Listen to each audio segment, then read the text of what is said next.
Hello, I'm Fast Lawyer, Oculus Rift Reviews. Today we're going to do a Let's Play and a full playthrough and a full review actually. This is a Walk in the Woods VR, a game released on the Steam store today for the HTC Vive, Valve Index, and the Oculus Rift. Windows Mixed Reality is not listed as officially supported, but I can confirm it works perfectly fine. This game normally retails for $1.99. It's currently on sale 10% off. I bought it at that sale price. And this is basically an on-rails walking simulator. Yes, you heard that correctly. It's an on-rails walking simulator. Now, you can technically go forward, backwards, so it's not 100% on rails, but you can only go forward and backwards, so you're on a set path. You can obviously stop and smell the roses, and I believe that's what this game is intended for. I believe this game is intended as a relaxation app. Now, this developer did announce that 10% of all profits will go to COVID relief. I don't have details on that, so I can't say anything more or comment any more on that. It's on the store page. And this walk takes about 7 to 8 minutes. Obviously, you're meant to stop and smell the roses, so you're not really supposed to play it the way that I'm playing it right now, which is just going forward full blast without any regard to the scenery. I am below the minimum specs, so I'm on a 1060 GTX, and the minimum recommended specs is a 1660, and the recommended spec is actually a 2080 RTX. So yeah, you heard that correctly. The recommended is a 2080. This is actually running on the Unity engine, and it actually looks pretty good. Even though I'm getting low frame rates, and you know, my frame rates fluctuate between 30 to 45, really. I'm not looking at the desktop screen, but usually it's around the low 30s where it's at. But I know it does fluctuate between 30 and 45. Now, as you can see, that area where you start off had a bunch of trees and a lot of shade. And now we're going to a more open area.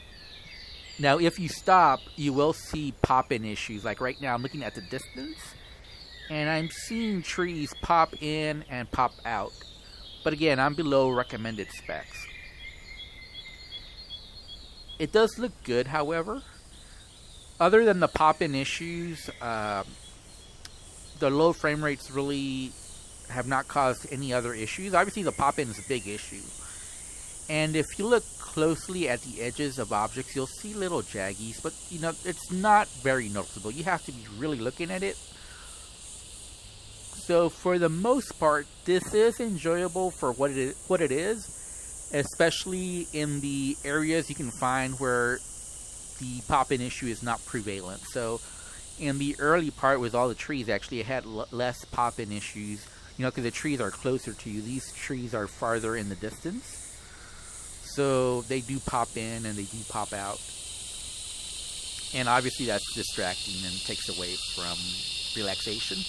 The sounds are just okay. I mean, the ambient sounds are not great, but they do go with the experience. So it does give you the illusion of a nature walk, which is the intended experience, but it doesn't have the spatial audio that you may want. So the sounds are just passable for me. The textures are pretty good. Honestly, this game looks like what I would want to play a VR game in. So, this ooh. For some reason there, your movements go left and right very quick. I don't know why, but that's not a very good idea. I know some people will get motion sickness. I don't really experience motion sickness. In fact, I've never experienced that in VR, so I can't really say what other people will experience, but it seems to me like that might cause motion sickness for some people. Now, we're near the end of our nature walk. This is the end here, unfortunately. Now, there is no turning. Like I said, you can only go forward and backward.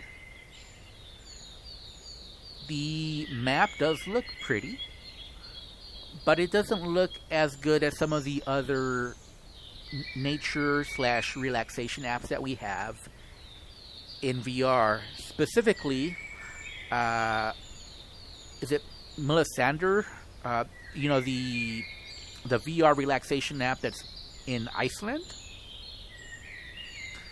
and also even the one that's in Kyoto, Japan.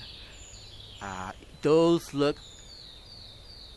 The graphics there are a lot prettier. The walks are much bigger, and you can walk anywhere. It's not like you're not just stuck in a predetermined path that you cannot move out of. Like I said, you cannot move left or right. You can only go forward or backward on a rail on a predetermined path. Obviously, you can go backward like I'm doing right now if you want.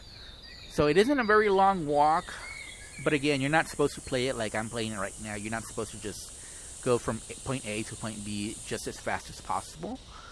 And I'm below the recommended specs.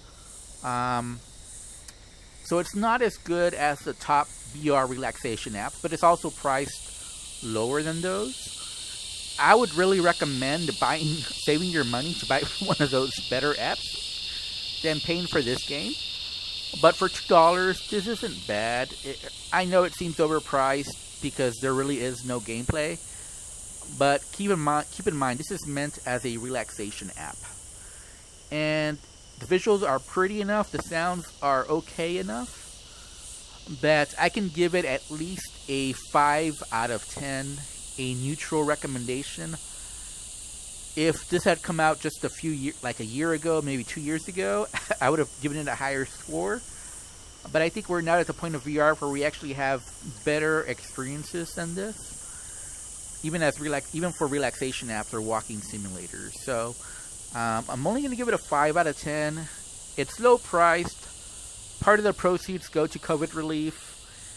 I might be just a little bit too generous on this score, but again, I think some people might enjoy this. If you're not interested in relaxation or a nature walk, obviously this app is not for you. And definitely I would recommend you have a 2080 or a 1080 Ti for this experience. Unless you're like me and you can play these type of experiences with low frame rates. It doesn't bother me. This is not an app where the low frame rates really affects it. The only issue really is when you're looking at a distance and you'll see objects pop in and out. That's the only time it bothers me, seeing those pop-in issues. But like once I get into this area with a lot of trees around, I don't have those pop-in issues, and it looks really good. I like the mix of light and shadow. I like how the light comes up from above, and really nice work with the shadows. So this is a nice, pleasant spot for me. I don't really notice any graphical issues here. The textures are good enough, not the best. There's better experience than this, but this is not bad. So I'm going to give it a 5 out of 10. I'm Fast Lawyer. I'm going to put a link where you can buy this game. Have a wonderful day. Goodbye.